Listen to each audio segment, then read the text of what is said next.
আসসালামু আলাইকুম, hello everyone. সকাল সকাল নাস্তা শেষে চলে আসলাম রান্নার কাছে। তো এসেই দেখতেছি আম্মু রান্না করতেছে, আমি একটু সহযোগিতা করি হাতে, এজন্য আর কি সাথে আপনাদেরও দেখার সুযোগটা হয়ে যাবে আর কি।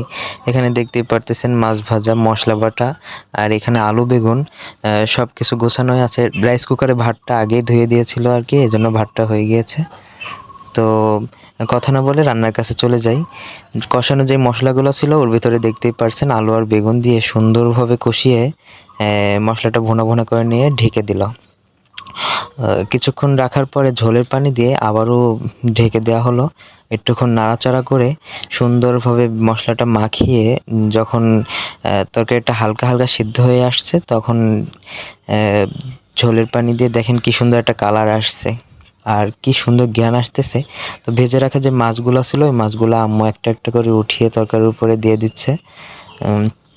এই সুযোগে আমি আপনাদের সাথে আর কি রান্নাটা শেয়ার করতেছি। তো যাই হোক, মাছগুলো দেওয়ার পরে ঢাকনা দিয়ে এখানে আপনার জিরে বাটা, পেঁয়াজ বাটা রাখছিল, পেস্তা, তো ওইটা আর কি তরকারির উপরে দিয়ে দিল। এতে সুন্দর একটা ফ্লেভার আসবে আর ঘ্রাণ আসবে, তরকারিটা খাইতেও মজা লাগবে আর কি। তো দেখতেই পারতেছেন তরকারিটা রান্না হয়ে গিয়েছে, মানে এত সুন্দর ঘ্রাণ আসতেছে জিরে আর পেঁয়াজ বাটা দেওয়ার জন্য, মানে